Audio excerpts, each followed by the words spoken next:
sobre o Espírito Santo, sobre o fruto do Espírito, sobre os dons espirituais, e tivemos que ter em duas partes, não foi isso? Que era o assunto muito longo. Semana passada foi o Dia das Mães, né? E a gente acabou não falando sobre os dons ministeriais. Eu disse que faria hoje. Hoje pela manhã a gente estaria falando sobre a manifestação espiritual, e à tarde a pessoa do Espírito. À tarde batimos com o Espírito Santo, e depois a pessoa do Espírito Santo. Aí nós vamos falar da pessoa do Espírito Santo no culto à noite, tá bom? Para que a gente não fique sem o... Pode acender a luz aí? Para que a gente não fique sem todas as aulas que foram propostas aí, tá? Então, dons ministeriais, amém? Hoje é o dia de Pentecostes, e no dia de Pentecostes, lá Atos 2, desceu o Espírito Santo, certo? O Espírito Santo desceu como lá? Só com línguas? Só com poder? Não, o Espírito Santo desceu na sua totalidade, desceu completo. Ele desceu com dons espirituais, ele desceu com dons ministeriais, ele desceu com dons de serviço, ele desceu com fruto do Espírito, ele desceu com tudo que é necessário para que a igreja pudesse avançar até o dia do retorno de Cristo. E quando a gente fala de dons, é mais fácil, sei lá, é mais gostoso, não sei, ou é mais agradável, não sei, falar de dons espirituais, apesar de muitos não quererem falar por não dominar a palavra com relação a dons. A igreja que mais tinha dons na Bíblia é a igreja de Corinto, e a igreja que menos sabia sobre dons. Engraçado, né? A igreja de Corinto é a igreja que mais tinha dons, e a igreja que mais pecava. A igreja de Corinto é a igreja que mais tinha dom, e a igreja que o apóstolo Paulo mais chamava a atenção deles. Estão com calor? Pode baixar um pouquinho aqui? Baixar logo tudinho, depois a gente, se fizer calor, a gente liga de novo. Então a igreja que mais tinha dons era a igreja que mais precisava dos dons. A gente precisa pensar nisso. Tem gente que vai dizer assim, era uma bagunça em Corinto, aqueles dons, está tudo errado. Não, Deus tinha dado dom para a igreja, porque a igreja precisava ser edificada. Se você não sabe, a igreja de Corinto era uma igreja portuária. Tinham 2 portos, ela no meio de 2 portos. A base dela, né, a cidade do Rio de Janeiro é uma cidade portuária. Você vai ali no centro da cidade, você tem a Praça 15, você tem o Porto do Rio, você tem, né, o Porto Maravilha agora, né, tem o Aquário. O que mais que tem ali agora? Tanta coisa bonita ali, né?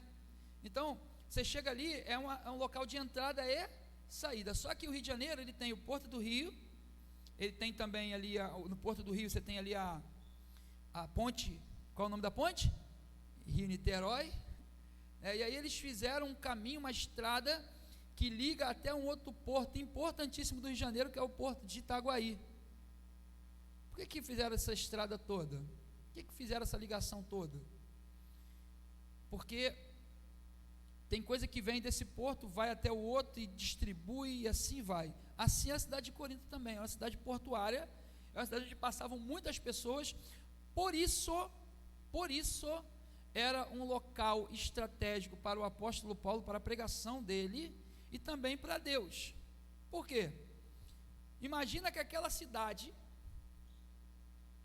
era o local onde muitas pessoas passavam, e ficava uns dias e saía, ficava um mês e saía, ficava uma semana e saía, dependendo do tempo da mercante deles, eles saíam. Então todos que ouviam a ministração, a pregação do evangelho naquele lugar, espalhava aquela pregação para todos os lugares onde eles iam. Então o bom da cidade portuária é isso, pregar o evangelho num lugar onde há muita movimentação de pessoas, é muito importante, porque as pessoas vão para outros lugares e vão pregar o evangelho em outros lugares. Então não era, claro, só a igreja de Corinto que estava ali influenciando. Você tinha ali um templo com 1000 sacerdotisas da deusa Diana, alguns lugares chamavam de Diana, outra Afrodite. 1000 sacerdotisas era o templo, só sacerdotisa tinha 1000. Como era um lugar portuário, todas as sacerdotisas eram prostitutas, todas. Então os marinheiros, as pessoas que iam para aquela cidade, eles procuravam o quê? Se divertir dentro do templo dessa deusa.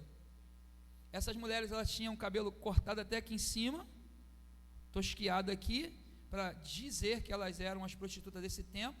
Por isso que lá em Corinto o apóstolo Paulo fala para as mulheres não tosquiar o cabelo, porque como era uma moda da época, as mulheres da igreja queriam fazer também. Aí você imagina o pessoal, os marinheiros, entrando na igreja, num culto, vendo uma mulher com o cabelo tosquiado, e lá achar que ela é uma prostituta também. Dá para entender? Como é que era o culto com a deusa Diana? Como é que era aquele culto? Os homens chegavam e tinha sexo explícito no meio do templo. Era coisa assim, bem pesada mesmo. Bem pesada mesmo. Pior do que o show da Madonna. Pior. Bem braba. Aí você chegava naquela cidade, se você quisesse se divertir com mulher, é só ir no templo da deusa Diana, que ali tinha tudo. Só que tinham outras coisas também ali. Era um lugar de muitos sacrifícios de animais, era um lugar de sacrifícios de sangue terríveis, porque ali tinha muita gente do quanto é lugar.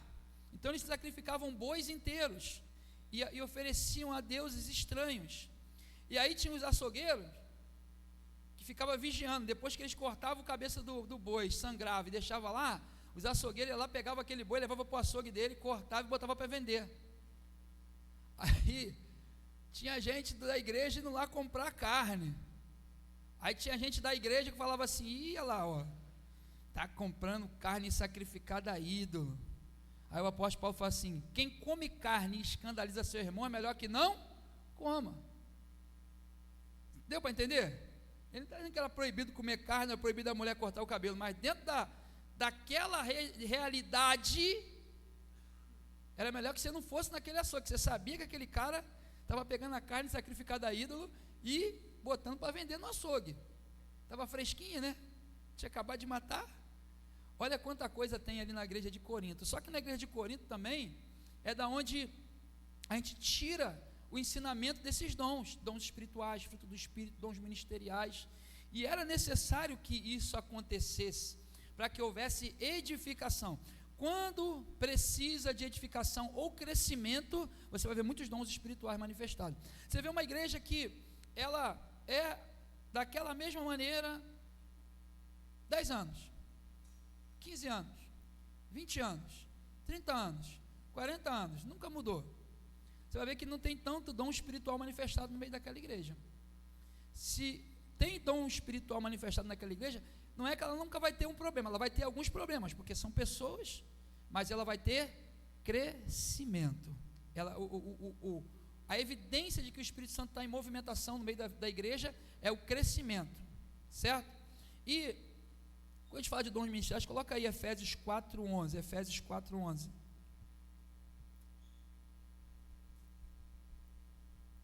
Ali em Corinto, o apóstolo Paulo ensinou muito sobre dons ministeriais, espirituais, serviço, muito. A gente leu bastante, vai ler ainda no dia de hoje, mas eu quero falar um pouquinho desse texto de Efésios para a gente falar sobre dons ministeriais e como é que eles se aplicam na vida da igreja. O texto diz assim, ó, e ele mesmo deu uns para apóstolos. Apaga todas as luzes aqui para o pessoal ver melhor lá, ó.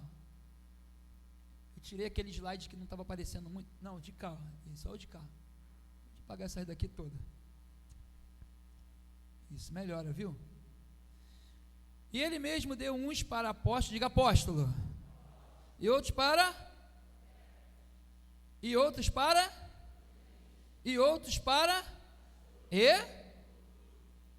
Querendo o aperfeiçoamento dos santos, para a obra do ministério, para a edificação do corpo de Cristo, até que todos cheguemos à unidade da fé e ao conhecimento do Filho de Deus, a homem perfeito, à medida da estatura completa de Cristo. Só até aqui.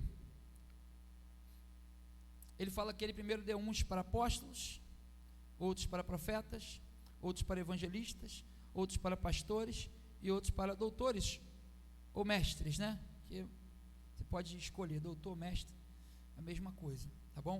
São 5 dons ministeriais, e depois no final vou falar do dom de serviço também. Pode passar aí, tem um slide que tem uma mãozinha, tá vendo essa mão aí?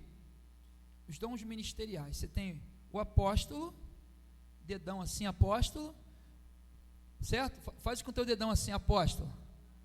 Profeta, olha apontando o dedo, ó. Evangelista diz que é um dos maiores dons, né? Vamos dizer assim. Aí depois de evangelista, pastor e depois mestre, tá? Se a gente fosse fazer uma hierarquia, seria apóstolo, depois profeta, depois evangelista, aí depois que vem o pastor, gente, e depois o mestre. Então, se fosse fazer dentro de uma hierarquia, seria assim. Tem gente que fala assim, que eu sou pastor, mas se pegar um evangelista, ele é maior do que você, sabia? Eita, porque eu sou pastor, se tiver um profeta ali, tal, que exerce dom ministerial, vou explicar isso, ele é maior do que o evangelista. E o apóstolo? Né, o apóstolo, você vê que você tenta tocar os seus dedos uns nos outros aí, vê a dificuldade que é. Não toca com o dedão não, o polegar não. Tenta aí, Vila. Difícil, né? Só se fizer assim, ó. Mas um vai sobrepor o outro. Agora pega o dedão, o seu dedão, vai tocando um por um assim, ó. Minha mãe contava assim, 5, 5, 10, 5, 15, 5, 20, 5, tua mãe também devia fazer isso, né? Eu lembrei do negócio agora, mas aí ela falava 5, 5, 10, 5, 5, 5, 20, 5. Mas ela fazia para contar de 5 em 5, ela 5, 5, 10, 5, 15, 5, 20, 5, 25, porque esse dedão aqui, ele toca em todos os outros. Então, começando a falar do apóstolo, o apóstolo é aquele que tem autoridade e aquele que tem domínio, né, e contato com todos os outros dons. O apóstolo, ele pode exercer todos os outros dons em momentos que for necessário.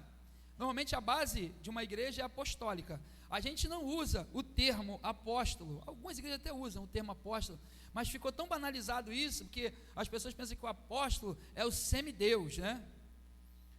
É a 4ª pessoa da Trindade, é o Pai, o Filho e o Espírito Santo, depois o apóstolo. Mas todos os pastores que lideram e governam a igreja, que tem esse dom de governo, porque nem todo pastor que tem chamada ministerial e pastoral, ele vai conseguir governar a igreja, porque o dom dele é cuidar de pessoas, e não de governo.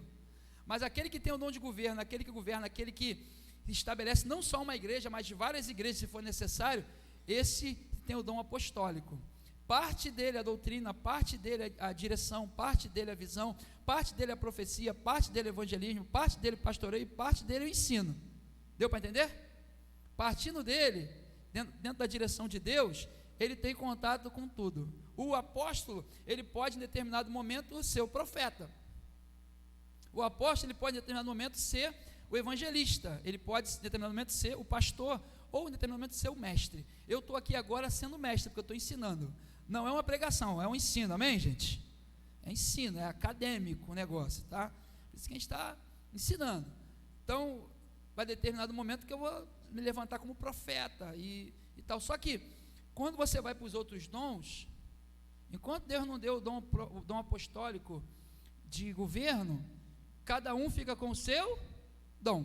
Só para você entender, antes da gente entrar aqui, existem pessoas que são profetas. Ele pega o microfone e ele começa a profetizar, e é bom quando você está num lugar que alguém está pregando, é profeta, não é? É muito bom.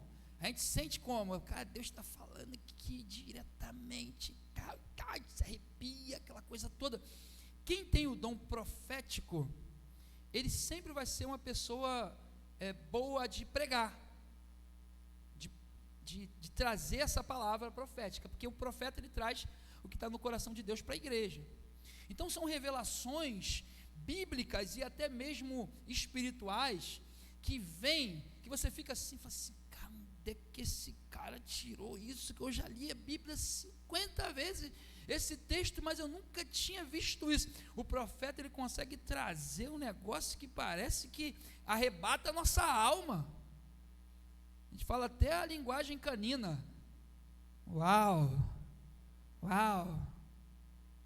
A gente faz até a linguagem bovina.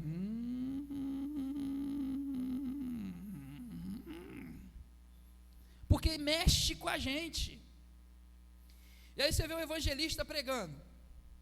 Como é que é o evangelista pregando? Cara, o evangelista pregando é fogo puro, meu irmão. O evangelista pregando, pá, tchei, ho, tchei, malacatai, né, o outro. E ele traz coisas assim, na simplicidade do negócio, que ele convence a pessoa a aceitar Jesus.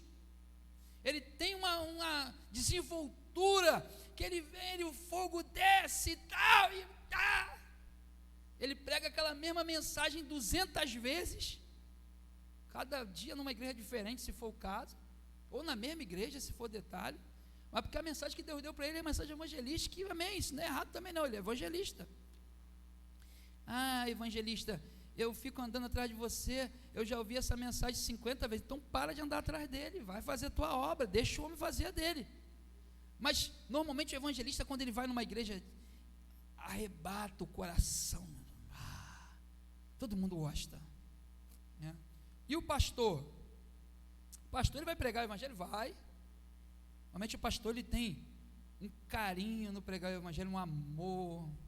Não é que ele vai deixar de exortar, não, porque ele exorta também, dá a cajadada, mas o pastor é aquele que, quando tu vê ele pregando, quando vê ele falando, sabe, vai assim, ai, meu pastor,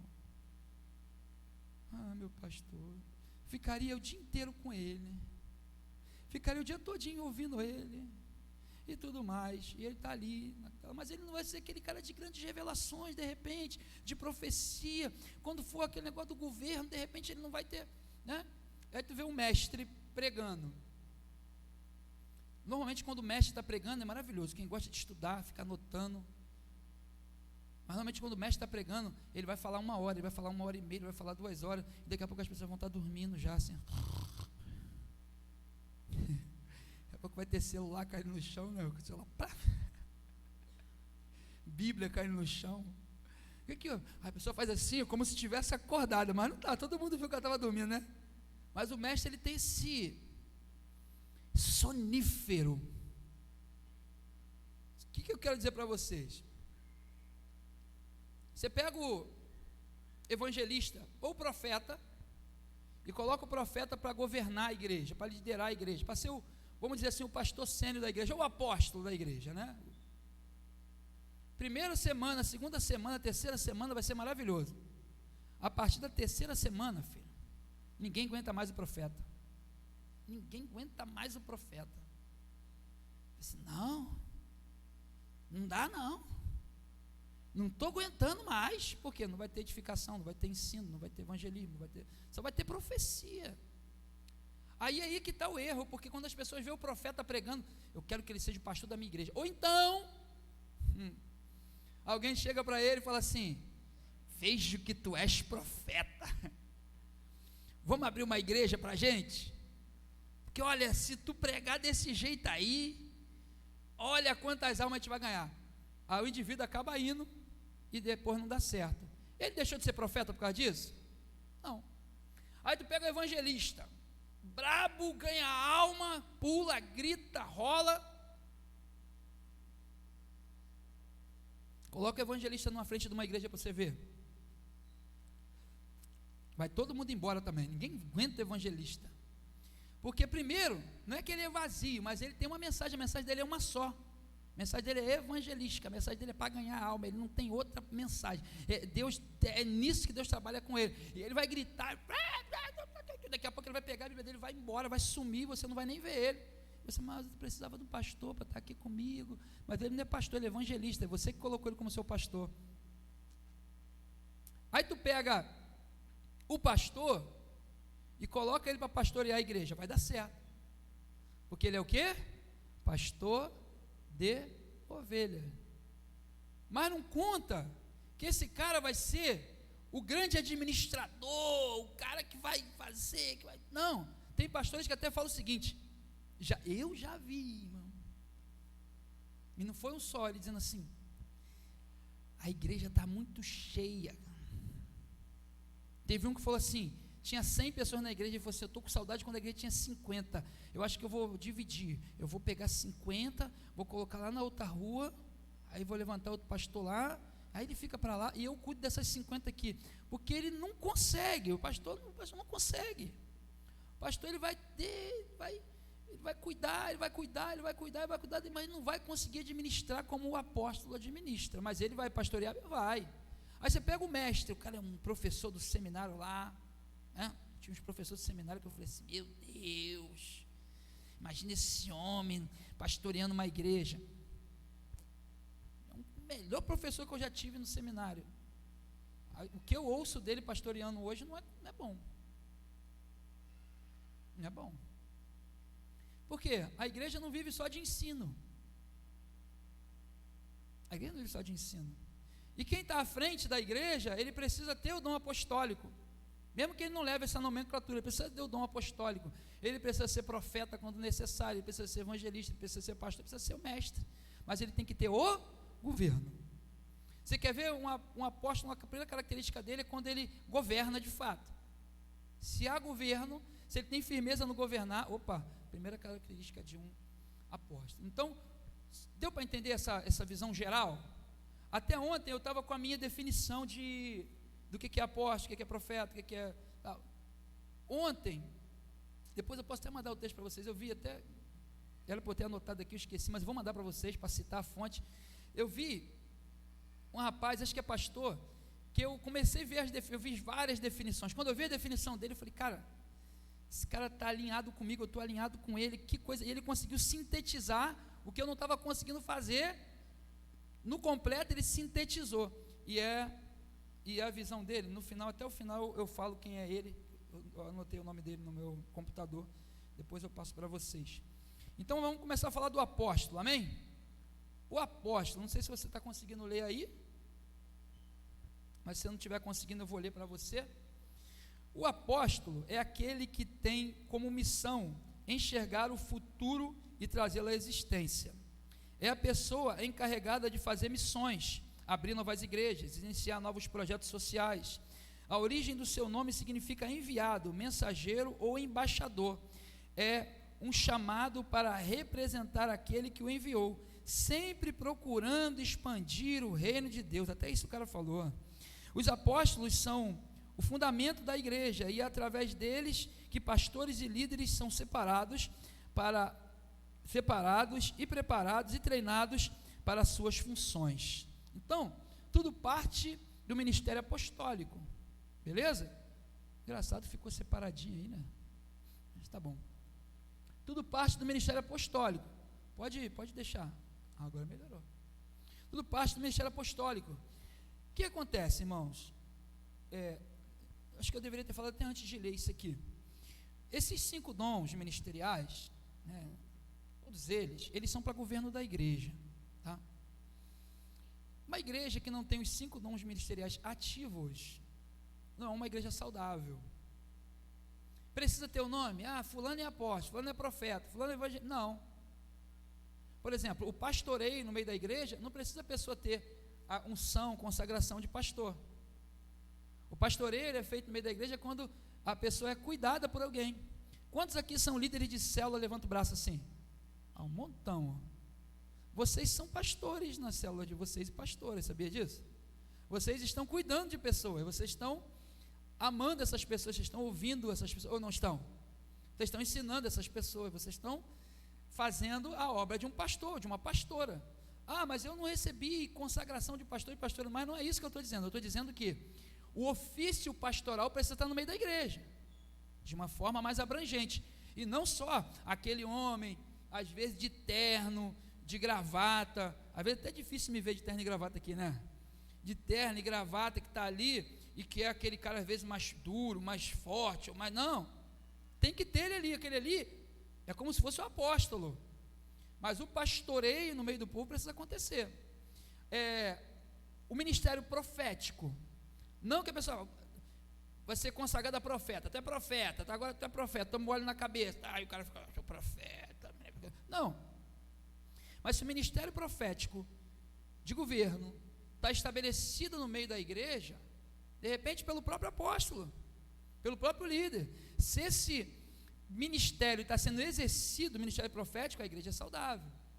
Aqui nós temos alguns profetas, tem uns pastores aqui que são profetas, que exercem esse dom ministerial, e a gente está estabelecendo, né, nesse ano de 2024, o ministério profético de uma forma mais abrangente na vida da igreja, porque não é só quem está falando, existem profecias que são lançadas através de uma dança, por exemplo, de uma imposição de mãos, através de uma bandeira balançando. Se o ministério é profético, ele vai exercer esse ministério. O ministério de evangelista, né? Também, aqui na igreja nós temos evangelistas consagrados, mas esse ministério não precisa também ter o óleo ali. O ministério de mestre também, se você é mestre, se você é professor e tal, não. Mas se na igreja você tem pessoas que te ensinem, então todos os 5 dons ministeriais estão sendo exercidos na vida da igreja, a igreja é uma igreja saudável, beleza? Por que está errado, que não é bíblico o desigrejado, por exemplo, a pessoa que não tem igreja? Por que não é bíblico? Primeiro, o desigrejado, ele não tem sobre a vida dele os 5 dons ministeriais.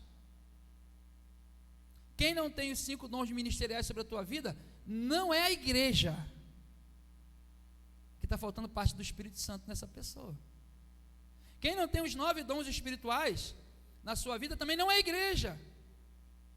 Quem não tem o dom de serviço, a diaconia, também não é igreja.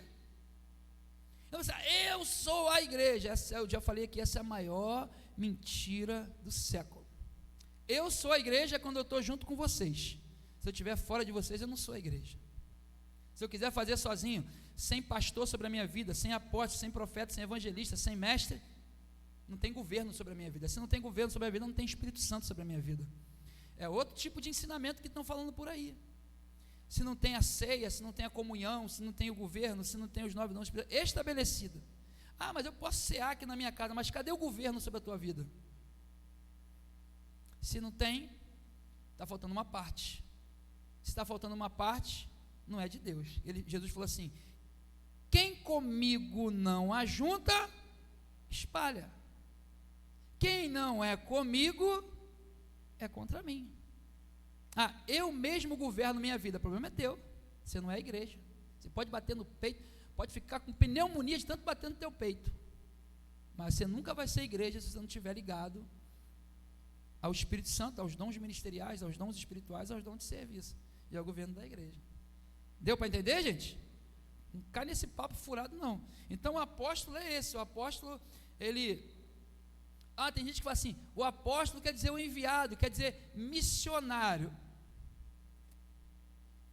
Existe o missionário, aquele que Jesus falou assim: portanto, ide, fazer discípulos de todas as nações, batizando no Pai, Isso serve para todos nós. E tem pessoas que são consagradas a esse ofício de ir pregar o evangelho. Ele vai pregar o evangelho. Chega lá, ele depende, né, da ajuda da igreja, ele depende da ajuda de pessoas, mas ele não está no governo da igreja, não é ele que estabelece, não é ele que levanta, não é ele que tem os dons ministeriais todos, né, os outros 4 tocando o seu dedo.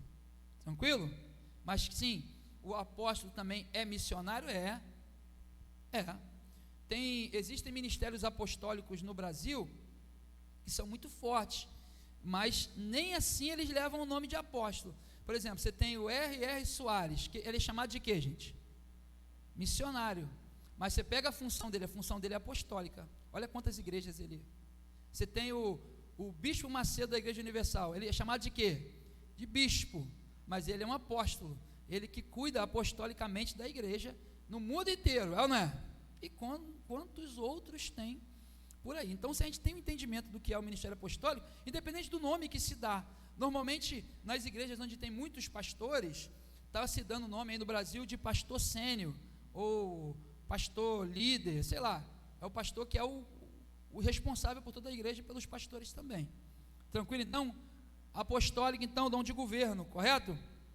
Alguma dúvida? Deixa eu falar. Depois do apóstolo, vem o dom profético, tá? Profético. Vamos ver aqui a definição. O profeta é aquele que ouve e transmite aquilo que Deus está falando com sua igreja. Seu chamado é para exortação, consolação e edificação do corpo de Cristo através da palavra. A origem do seu nome significa aquele que expõe. Já pensou? Pensou se só tivesse profeta pregando? Seria exposição o tempo todo. O apóstolo Paulo falou assim: os segredos do teu coração ficarão expostos. Ministério profético. Por isso, tem a ver com trazer a mensagem de Deus para alertar seu povo e a dar direcionamento para a igreja. Geralmente, são pessoas mais sensíveis a experiências espirituais e ao falar de Deus. O profeta, eu costumo dizer, que ele tem o ouvido no céu e a boca na terra. Diferente do sacerdote. O sacerdote tem o ouvido na terra e a boca no céu. O sacerdote ouve o que está aqui na terra acontecendo. A família do sacerdote, todo mundo aqui que tem uma família tem um sacerdote lá, né? Então o sacerdote sabe do problema, da dificuldade e tal. Então ele ouve aqui e ele fala com Deus. O pastor como sacerdote, o líder da igreja como sacerdote, o líder de célula como sacerdote, ele tem o ouvido aqui, ele está atento ao que está sendo falado aqui. E ele fala para Deus. E o profeta? O profeta, ele não tem muito ouvido aqui. Você vai querer ficar conversando com o profeta, falando tua vida para o profeta, expondo sua vida para o profeta, fazendo gabinete com o profeta, vai falar, não quero não, sai daqui. O que o profeta quer? O profeta quer ouvir Deus, mano. E ele vai largar. Se você quiser ouvir, você ouve. Se não quiser, o problema não é dele mais não. Ele soltou e acabou. O dom profético, eu falei para vocês com dons ministeriais, lembram? Que tem o dom espiritual, dons espirituais, que tem o dom espiritual de profecia, e eu falei que eu ia falar do dom ministerial de profecia. O dom da profecia é um dom de governo? Sim. Dom de profecia, quem tem esse dom, tem que ser respeitado no meio da igreja? Sim, porque ele tem um ministério que foi separado por Deus, para que o próprio Deus exponha o coração através dele. Eu falei, o apóstolo ele exerce também, mas se não tem profetas no meio do povo, fica sem essa exposição, sem essa exortação, né? Fica sem essa parte muito importante da vida da igreja. Agora, quantos aqui, vamos ser sinceros, pensava que esse profecia era o mesmo profecia do dom espiritual? Levanta a mão.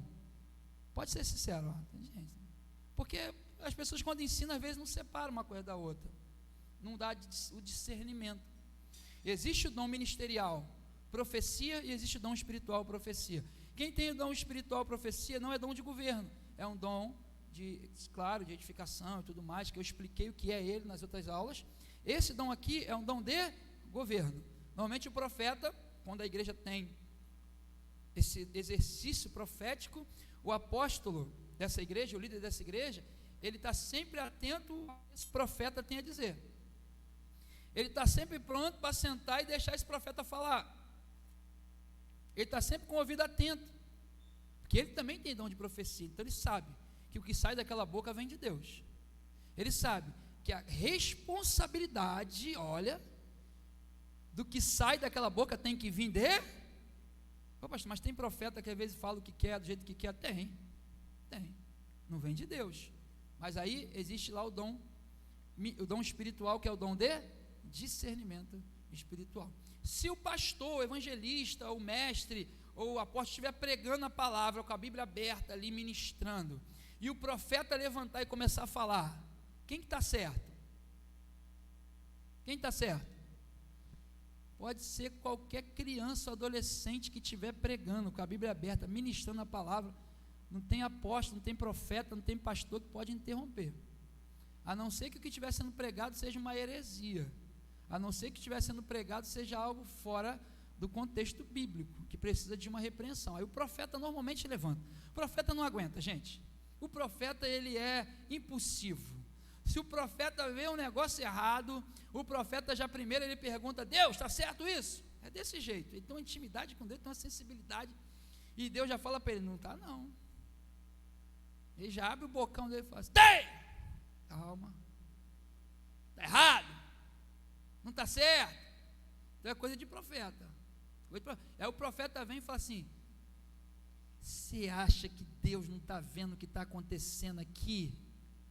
Agora ele já sabe que ele é profeta, E aí ele abre a boca e diz assim: assim será. E ele ensina, ele dá a palavra, ele dá a direção, ele dá aquilo que é de Deus. É assim que Deus vai fazer no meio do povo. Agora, o que a Bíblia fala? Que a profecia do profeta, ela se cumpre. Se ele libera a palavra, não se cumpre. Se ele libera a segunda vez, não se cumpre. Se ele libera a terceira vez, não se cumpre. Opa, que profeta de Araque é esse? Tanto que até o povo judeu tinha um profeta lá, correto? E muitos. Povo judeu, ritual mosaico, povo do apedrejamento, tá? Povo que quem vacilasse, adulterasse, era apedrejado, cortava a cabeça, tudo se bobear. Se o profeta profetizasse 3 vezes e não se cumprisse, era chamado profeta no meio de todo mundo, pegava a Torá, dava na mão dele e falava assim: faz uma profecia aí agora. Dava não. Faz. Mas faz a profecia.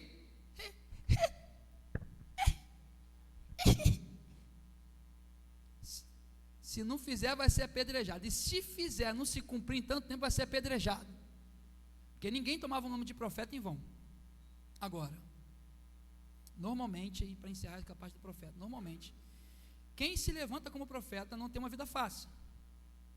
Porque desde o Antigo Testamento, Deus usa a vida do profeta para que seja a própria mensagem que ele tem para a terra. Deu para entender? Quando eu tenho esse dom profético, eu achava que era só esse que eu tinha, né, no início. Acho que não sei se eu já falei. Você quer ver, você me aborrecer, me chatear e falar que eu ia ser pastor. Está amarrado, não. Tá. Eu vi meu pastor sofrer tanto, mas sofrer tanto, mas sofrer tanto, mas sofrer tanto, coitado. E ele, a esposa, mas sofreram tanto, os filhos dele sofreram tanto na igreja.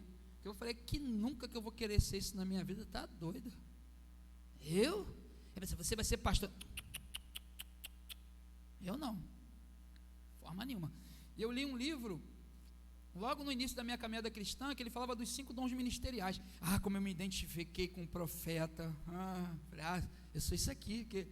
Inclusive eu fiz um teste, tá? Tinha um testezinho antigamente, que identificava, até hoje deve ter, que identificava qual é o seu dom ministerial ou dom espiritual também, né? Você ia colocando algumas coisas ali, qual é a tendência, né? Depois que você recebe o Espírito Santo, tem o Espírito Santo, está caminhando, o Espírito Santo vai sobressair algumas coisas na tua vida, isso é fácil de identificar, você tem que olhar e fazer, opa, meu caminho é esse.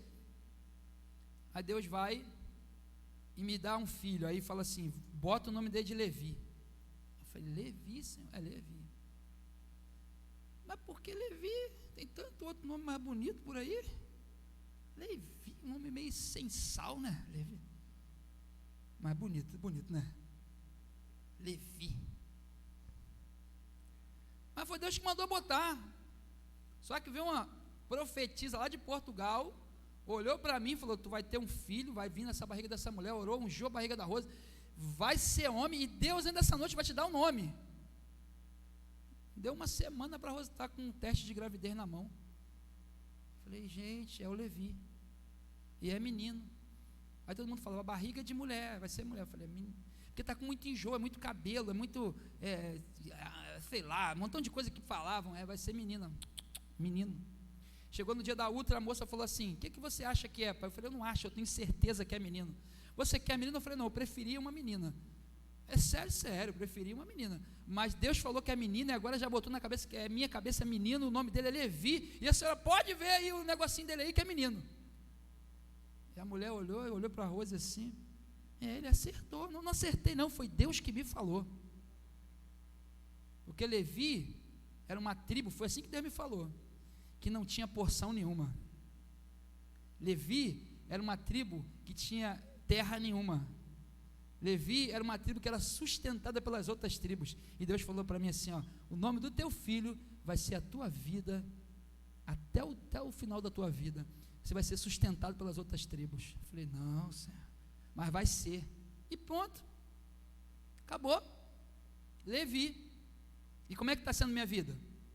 Sustentado pelas outras tribos. Aí depois vem várias outras coisas que eu poderia dar como exemplo, mas depois vem o gêmeo, vem uma senhora, uma irmã, uma Eliane, olhou para mim e disse assim: eis que eu te digo que tu terás uma menina, e Deus vai te dar o nome dela, e Ele vai continuar um propósito dele na tua vida. Eu falei: Lívia, sem medo de errar, que eu não podia botar Levi. Se é para continuar o propósito, bota Lívia, porque se você vai para o hebraico antigo, você não tinha consoante, quer dizer, você não tinha vogal, você só tinha consoante. Depois que veio o sinal massorético que veio fazer vogal. Então, LV, Levi, LV, Lívia. Bom, é isso. Só que eu chego na igreja lá, minha igreja, o meu pastor olhou para mim e disse assim: a Rose está grávida? Eu falei: tá. Mas ninguém tinha falado para ninguém ainda. Ele falou assim: desse jeito, vai sair um menino dessa barriga, outro menino. Eu, pronto. A mulher falou que era menina, Deus já me deu até o nome. Agora o pastor está falando que é o menino, o que eu vou fazer agora? E aí Deus falou para mim: eu te chamei como profeta. Eu falei: e agora? Aí eu falei: pastor, na hora eu falei: pastor, eu recebo tua palavra, só que tem um detalhe. Ele pode falar, vão ser 2 crianças que estão na barriga. Você já fez isso? Eu falei: não, só o teste. Mas tem 2 crianças nessa barriga. Ele falou: por que você está falando isso? Porque eu acredito na tua palavra como meu pastor, e vai sair um menino daí, e agora Deus vai ter que me dar o nome dele, porque eu já tenho uma profecia que é uma menina, e antes dela estar grávida, ele disse assim: pois então serão 2, porque que vai sair um menino, vai. Eu falei: meu Deus do céu. Eu sei que o homem ia falar: tá bom, então fica só com a menina, eu retiro minha palavra, mas não tem jeito. Eu falei: e agora, Deus, Levi, eu sou a porção da tua herança. Lívia, eu continuo sendo a porção da tua herança. E agora o menino? Deus falou assim: tu vai chamar ele de Davi. Por que, Senhor? Porque eu quero fazer de você um homem segundo o meu coração. Eu, pronto, vai ser Davi. Aí tem aquelas bagunças, né? Se for 2 meninas, vai ser o quê? Para a gente não ficar mal com a sogra, com a avó, com a mãe. Se for 2 meninas, vai ser Lívia e Laís. Luiz, Laís. Se for menino, Davi e Daniel.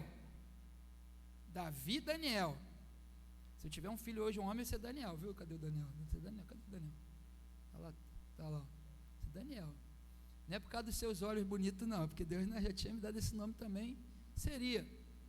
Só que eu sabia que ia ser gêmeos e seria um menino e uma menina. Eu estava tranquilo, no dia da outra, sabia de tudo. Deus já estava no meu coração tudinho direitinho, porque Deus me colocou na terra como profeta. Então, Levi, eu sou a porção da tua herança. Lívia, eu continuo sendo a porção da tua herança até o resto da tua vida. E Davi, eu quero que você seja segundo o meu coração como Davi. Minha vida é profética, minha família é profética, que Deus está conduzindo profeticamente. Então, tem que tomar cuidado quando a pessoa se intitula profeta, porque vai sofrer situações. Eu não tive dúvida que era para deixar tudo para servir, porque Deus disse que o Senhor, Ele era a porção da minha herança. Tem que ter cuidado quando se intitula profeta, porque tem uns que se intitula profeta e falam assim: bom, olha só, Oséias, tem um Oséias aqui, né? Mas sabe que tem a história do profeta Oséias na Bíblia, profeta menor. Deus fala para Oséias: tu vai ser profeta. O meu povo é prostituto. Ó, meu povo se prostitui. Ó, olha a ideia do profeta. Aí Deus pega o profeta e fala assim: você vai casar com uma mulher prostituta. Inclusive você vai pegar ela dentro da casa de prostituição. Que isso, Deus? Aí não, varão. Lá. Mas tu é profeta ou não é? E outra, hein? Ela vai andar te traindo. E outra, ela vai ter filhos de prostituição, estando casada contigo, ela vai te abandonar e vai voltar a se prostituir. quer ser profeta. Por isso que quando Deus dá esse dom é um peso muito grande. É um peso muito grande, que a tua vida tem que ser o que Deus quer para o povo. Então, acontece isso. Oséias simbolizava o próprio Deus, e a esposa dele simbolizava quem? O povo adúltero, o povo prostituto. Deu para entender? Então, quem se coloca como profeta, tem que se colocar tendo a chamada, porque quando Deus derrama a unção, Ele garante. Agora, dura coisa é você assumir uma função que não é tua. Meu Deus. Aí tu vai ter problemas que tu não sabe de onde veio, vai vir cachoeira, tu não aguenta, você não aguenta, porque você não tem unção. Ninguém, eu não aguento, você não aguenta, não, a gente não aguenta a unção, é muito pesada, é só o Espírito Santo mesmo, e só o dom derramado. Deu para entender até aqui? Dura coisa é ser profeta. Pega a história de Ezequiel, de Daniel, de Oséias, de Joel. Você pega Daniel, tadinho. O cara vai para a Babilônia, deixa de comer carne, só come legume. Vai para dentro da cova do leão. Sofre a beça longe da terra dele, porque foi chamado para profeta. E vários outros. O outro teve que queimar as carroças dele e fazer churrasco com os bois. Teve que destruir os jardins todos lá. Não é profeta? Então abre mão. Normalmente o profeta abre mão de tudo. De tudo. De tudo. Para cumprir a sua profecia. Porque a profecia na vida do profeta, dom ministerial, não é só o que sai da boca dele, é a própria vida dele. É bom que tenha profetas no nosso meio, porque a edificação da igreja ela vai ser muito saudável. Muito saudável. Amém? Por que o leão não comeu o Daniel? Porque os anjos protegeram, porque ele ficou tanto tempo sem comer carne, que o leão não conseguiu sentir cheiro de carne nele. Ninguém falou isso na Bíblia. Eu já ouvi alguém pregando isso. Eu falei, bovino. Mas faz sentido, não faz? O pregador falava, se você não tem cheiro de carne, os leões não te devoram. É verdade, né? Mas que está escrito na Bíblia lá que ele não foi comido, que ele não comia carne. Pessoal que não come carne vermelha, você sabia que até o odor do sovaco é diferente? Na verdade, tem gente que nem odor tem. Sabia disso? Procura saber disso. Quem não come carne vermelha, só come legume, fruta, os veganos da vida aí. Pastor, é pecado comer carne? Não, que Deus falou, mata e come. Mas quem é vegano, cada um na sua, né? Come, se está se sentindo bem assim. Mas pode ver que até o odor é diferente, o odor do suor é diferente, sabia disso? Será então, pastor, que foi por isso que Daniel não foi devorado? Então por que Sadraque, Mesaque e Abednego não foi queimado? Eu sei que Daniel não foi devorado pelo mesmo motivo, e Sadraque, Mesaque e Abednego não foi queimado, porque a presença de Deus estava ali, tá? Então não estou ensinando nenhuma besteira para vocês não falei isso, eu disse que eu já ouvi uma pregação, tá? Mas que faz sentido, não faz? Cheirinho de carne, filho, o diabo fica, olha o cheirinho de carne nela, olha o cheirinho de carne nele. Se tu cheirar o Espírito Santo, se tu cheirar a presença de Deus, o capeta vai embora rapidinho. Então o profeta, você fala profeta, você, não, profeta não, menos, a não ser que você tenha. Evangelista, vamos lá, evangelista, passou aí? O significado do seu nome, evangelista, é aquele que anuncia as boas novas. É a pessoa que tem facilidade para criar relacionamentos, pregar o evangelho para as pessoas e ganhar vidas para Jesus. Olha a facilidade dele, é a pessoa que tem facilidade de criar relacionamentos. Mole, tem gente que é fácil criar relacionamento, molinho, e consegue, né? Eu vi um vídeo essa semana, o cara perguntou assim, um rapaz lá nos Estados Unidos, ele estava com a guia grandona assim, daquela grossa, falou assim, o que é esse cordão aí que está no seu pulso? O cara falou assim, proteção. Ele falou assim, sabia que se você entregar a sua vida para Jesus, você não precisa dessa proteção, é porque Ele é a sua proteção? E começou a falar, daqui a pouco o cara grandão começou a chorar, poxa, eu nunca tinha ouvido isso, e aceitou Jesus. Aí vai o profeta, vai falar assim, ei, larga esse corrente do teu pescoço, porque vai tomar um socão na cara. E agora o evangelista não, o cara chegou com o maior jeitinho. O que é isso aí? Antigamente eu fiz um curso, o cara falou, ensinava a evangelizar. Se tiver alguém lendo o jornal do teu lado, agora ninguém lê o jornal mais. Você pode ver, se a pessoa comprar um jornal na banca de jornal, ela tem mais de 60 anos. Pode ter um caso ou outro menos, mas comprar um jornal na banca, o cara já compra 3 ou 4 só por causa daquele pessoal que... Aí está lá, entra naquela, puxa, que coisa triste, né? Isso assim, sabia que Jesus pode mudar essa história. O evangelista é nato nisso, ele consegue criar esse relacionamento. Seu principal propósito é o trabalho evangelístico, no qual consegue explicar de forma fácil e clara a mensagem da cruz para as pessoas. Essa pessoa consegue trazer muitas pessoas do mundo para a igreja. É fácil, ele consegue.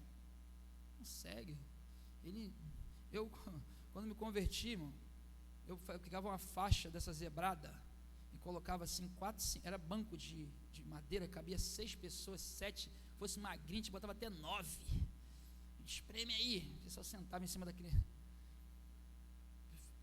falava assim, botava escrito, está reservado. Que isso, está maluco? Não pode fazer isso não, nosso pastor é tradicional. Aí como é que e o pessoal vai querer sentar? Eu falei, pastor, eu vou encher de gente, vou trazer viciado, vou trazer traficante, vou trazer um montão de gente, mas aí, tá bom, eu insistia tanto que ele tá bom, enchia todos os bancos que eu separei, ainda tinha que sentar a gente no chão para poder deixar mais visitantes sentar. Eu falei, eu levo ou não levo, eu também, semana inteira enchendo a paciência do pessoal, falando tal. E quantas pessoas hoje são pastores desse grupo, líderes, evangelistas, estão fazendo a obra? Alguns não, alguns foram na igreja e não aceitaram, mas que o evangelista consegue levar, consegue. Beleza, gente? Aí tu pega o profeta, bota para evangelizar na rua. Vamos lá na igreja, porque é Deus. Hey! Não ficar gritando no meu ouvido não, pô. Hein? Não, porque não tem porquê, eu não vou não. Outro dia eu vou. Aí o cara fala assim, eu vou vir te buscar. Não. Quando eu dou minha palavra, eu gosto de cumprir. Então o evangelista tem essa direção, amém, gente? E eu estou falando de dons ministeriais, tá? Tem o pastor, agora o pastor. Os pastores são aqueles que cuidam das vidas que os evangelistas trazem para a igreja, ó. Quem é o pastor então? São aqueles que cuidam das vidas que os evangelistas trazem para a igreja. Eles são responsáveis por administrar as igrejas e ajudar as pessoas com as suas necessidades espirituais. Sua função é conduzir, proteger e alimentar as ovelhas de Cristo. Ele consegue enxergar além do que as pessoas enxergam de si mesmas. Um pastor é um líder de verdade, consegue ajudar as pessoas a descobrirem a qual dom ministerial cada um pertence. O pastor ele tem essa sensibilidade, ele consegue olhar e falar assim, pô, tu é profeta, não, tu é apóstolo, tu é evangelista, tu é mestre. Ele sabe por quê? Porque ele entende essas características que ele acaba não tendo. Então o pastor ele administra sim, ele cuida das pessoas sim, ele sabe quem são as pessoas sim, ele está perto sim. Existe uma maturidade no meio da igreja, que tem que existir no meio da igreja, para saber identificar quais são os ministérios, né? Precisa. Por quê? A igreja ela está ali pequenininha, ela começa a crescer, se levantam evangelistas, profetas, o apóstolo mesmo está ali no meio, mesmo que ele não tenha esse título, mas ele está ali no meio. E aí chega um ponto que esse apóstolo que também tem esse dom ministerial pastoral, né, que é o penúltimo, enquanto ele consegue, ele vai dando todo o suporte, todo o apoio, todo o amor, todo o carinho, ele visita, ele atende, ele fala a todo mundo, aquela coisa toda, e tal. Chega um ponto, vamos pensar no apóstolo Paulo, tá, gente? Ele no início ele estava ali. Agora, quando o apóstolo Paulo está fazendo as viagens missionárias dele, ele escreve carta. E quem é que cuida das pessoas? São os outros pastores que estão ali, e alguns outros apóstolos também. Então, quando a igreja ela chega a uma certa maturidade, ela entende que existe o dom apostólico, existe o dom de governo apostólico, que aquele dom de governo apostólico, ele vai sim continuar sendo aquele pastor, mas ele não vai ter mais ele não vai ter mais tanto tempo para cuidar de 200, 300 pessoas, não dá mais. Por isso que os pastores precisam estar em atividade no meio da igreja. Por isso que o ministério pastoral, mesmo que não tenha o óleo derramado na cabeça, precisa ser exercido com as células, com o discipulado. As pessoas precisam estar mais próximas das outras, elas precisam pastorear, ouvir, ensinar, entender. Tem pessoa que nunca vai entender isso na vida, e vai morrer, vai para o céu, e não vai entender isso. Então, não adianta você querer que o profeta, que é o cara que subiu aqui e arrebatou teu coração, faça um gabinete com você, para ele ouvir os seus problemas pessoais. Ele pode até, de repente, por educação, te ouvir, mas daqui a pouco ele já esqueceu, porque o ouvido dele está não adianta querer trazer um evangelista para poder te ouvir, de ser teu pastor, de pastorear, cuidar de você, como um pastor, não adianta. Quem é que vai cuidar de você nesse caso? O pastor, ou a pastora, quem exerce essa função pastoral sobre a tua vida. Tem pais que são excelentes pastores, tem mães que são excelentes pastoras da sua família, da sua casa, e conseguem, né, administrar muito bem isso. Agora, a gente não pode trocar os papéis, tá? Não dá para pegar o cara que cuida aqui, cuida muito bem, tal, e aquilo ali, ele consegue, e o coração daquelas pessoas agarrado ao dele, tal, aí você coloca ele como profeta, não vai dar certo. Sabe por que não vai dar certo? Sabe por que o profeta também não dá certo no lugar de pastor? Porque o pastor, ele ouve muito, ele ouve demais, ele ouve muita coisa, ele sabe de muita coisa. Imagina se esse homem começa a profetizar. Aí acontece um montão de igreja por aí.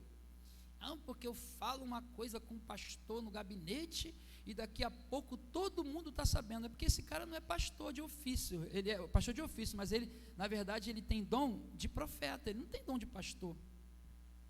Não adianta, a gente inverte os papéis, a gente não entende direito e a gente às vezes estraga a igreja. Você pega um mestre, eu vou falar dele agora, o cara ensina muito bem, ele é um professor maravilhoso. Aí você vai num gabinete com ele e contar a tua vida.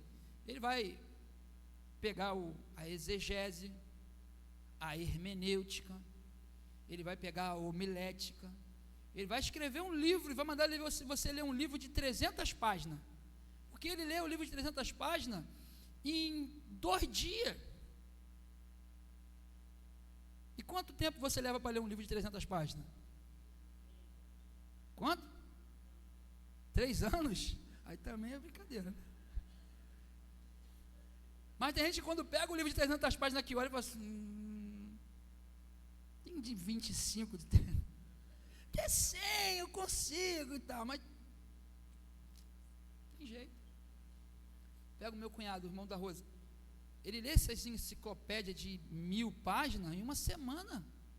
Eu ficava falando para ele assim, miséria, eu não consigo. Aquelas trilogias de Harry Potter, Senhor dos Anéis, aquelas bagunçadas toda, o cara ali rapidinho, cara. Eu ficava falando assim, falei, caraca, eu demoro um tempão para ler a Bíblia toda, o cara lê isso aí. Que isso? Então o mestre, ele vai ter uma didática que não vai te abençoar de repente num gabinete. O profeta, de repente, ele vai ter a revelação sobre o que está acontecendo contigo, vai te liberar essa revelação, vai chapar a mão na tua cabeça, vai de repente te expulsar um montão de capeta, vai quebrar um montão de maldição, vai arrebentar um monte de coisa, um mundo espiritual e tal. Daqui a pouco ele esquece de você. Você lembra que tu orou por mim aquele dia? Ele fala assim, lembra não? E o mestre?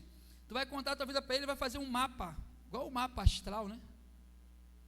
Ele vai puxar o fio da meada, ele vai ver quando você era criança, ele vai fazer um livro com a tua história, pode até te ajudar em alguma coisa, mas didaticamente ele não vai liberar uma palavra para desatar a tua alma.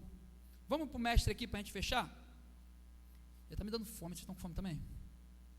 O mestre é aquele que tem facilidade para estudar, entender e ensinar os textos bíblicos para as pessoas. Sua função é ser um professor para os outros irmãos que precisam de alguém para lhes ensinar sobre a palavra. Geralmente gostam e possuem facilidade em ler textos complexos, difíceis de entender. Talvez não tenham um dom igual ao do evangelista para explicar a palavra de uma forma simples e rápida. Ainda bem, porque sua função é se aprofundar nos ensinamentos da palavra de Deus e ensinar o povo sobre as escrituras de forma detalhada. Você pega o mestre pregando o evangelho, normalmente o sermão expositivo.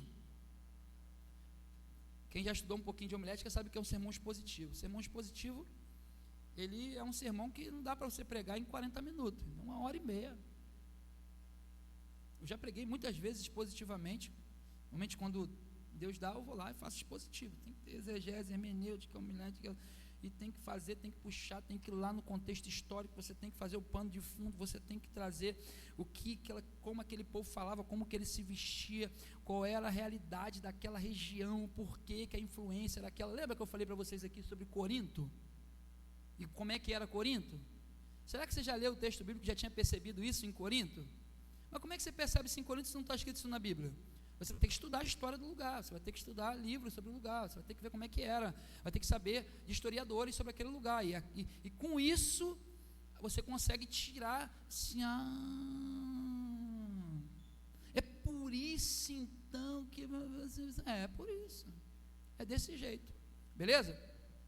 Então o mestre, ele tem essa facilidade de ensinar, ele vai te trazer, tu sabe por que o apóstolo falou isso? Não sei, então senta aqui, que eu vou te ensinar. Tu vai ter que ter tempo com o mestre. O mestre, normalmente, ele vai dar uma aula de EBD, ele te deixa de boca aberta. Mas se ele for pregar, você dorme. Deu para entender? Tem alguém dormindo aí? Tem não? Dá uma cutucada aí do lado aí, ó. O mestre não vai falar isso, porque o mestre ele não está nem aí para quem está dormindo. O mestre, ele quer expor o que ele sabe e o que ele entendeu.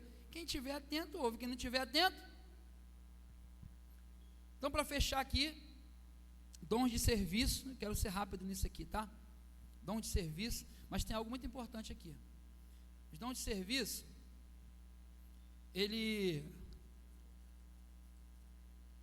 os textos que nós lemos de Coríntios, de Romanos, de Efésios, todos eles estão falando do dom de serviço, tá? Não vou me prender muito, porque quis dar uma pincelada, porque eu falei assim, pastor, faltou um dom.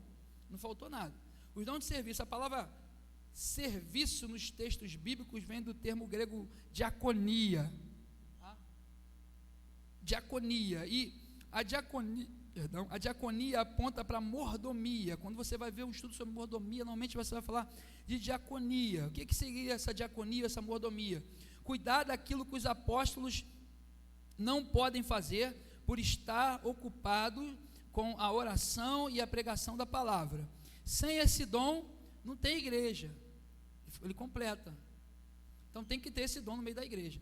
Os apóstolos estavam lá e de repente falaram assim, está faltando comida na mesa da viúva, está faltando comida na mesa do órfão. Até esse texto você precisa entender ele aplicado para hoje, tá?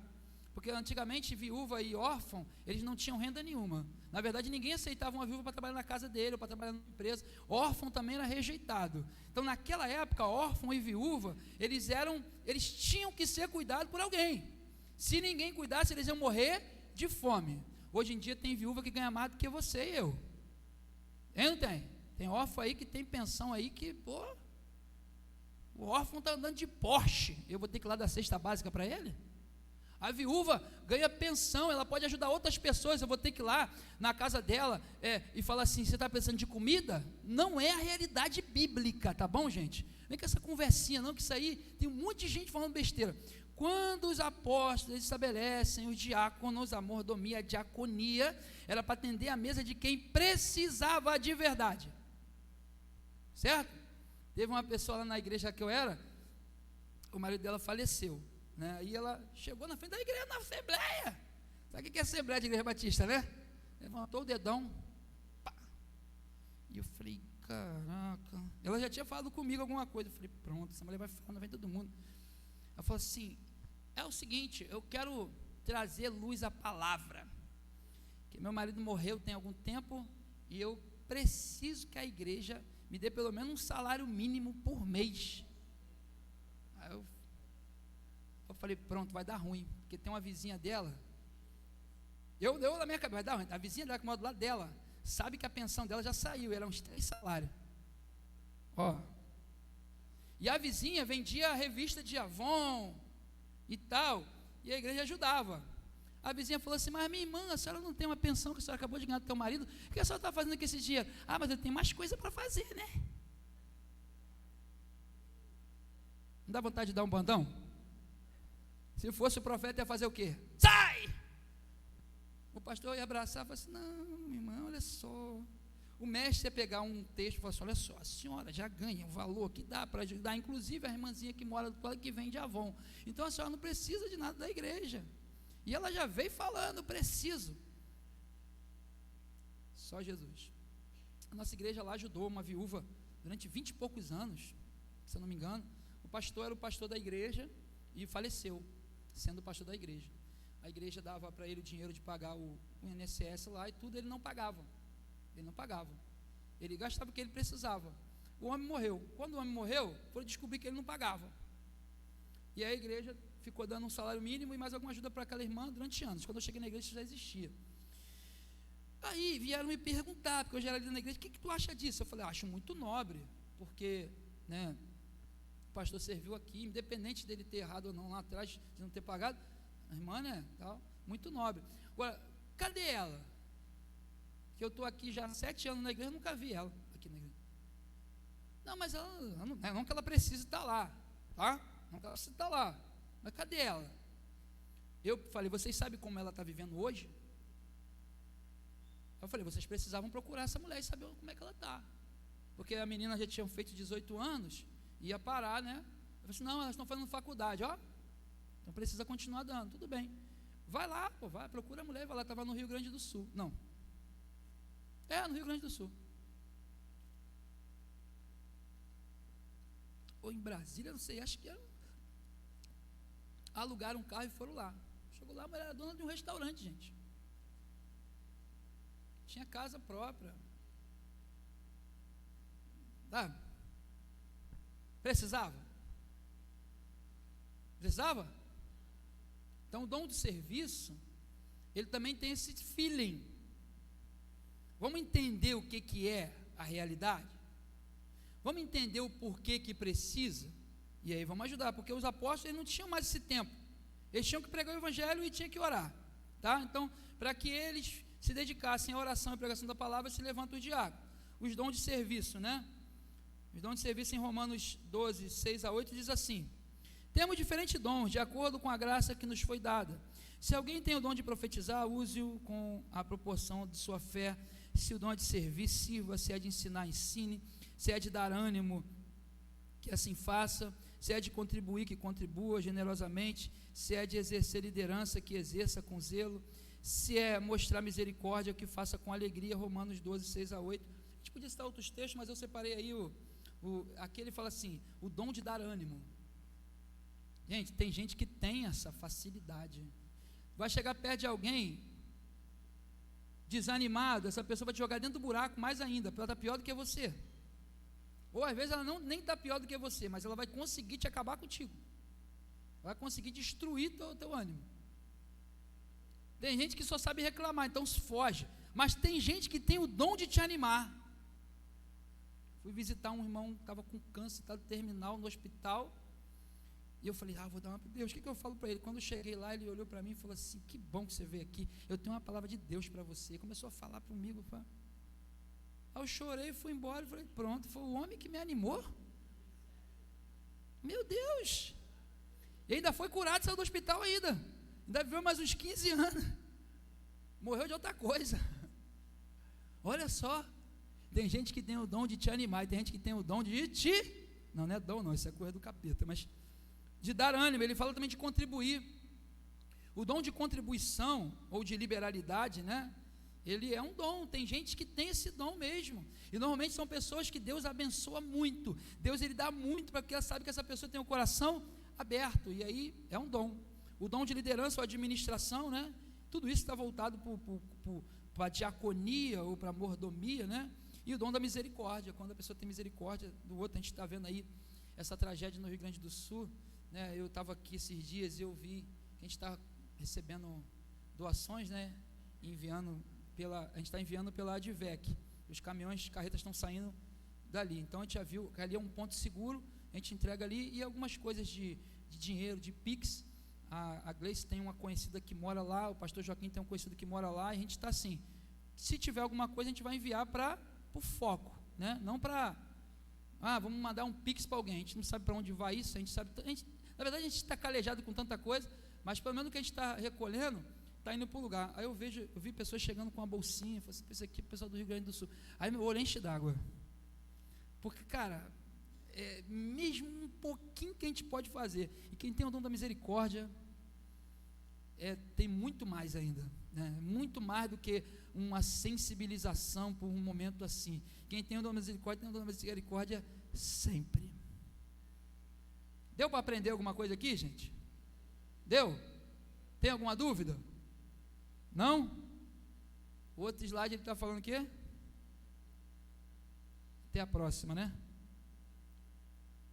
Então a gente vai à tarde lá falar sobre manifestação do Espírito.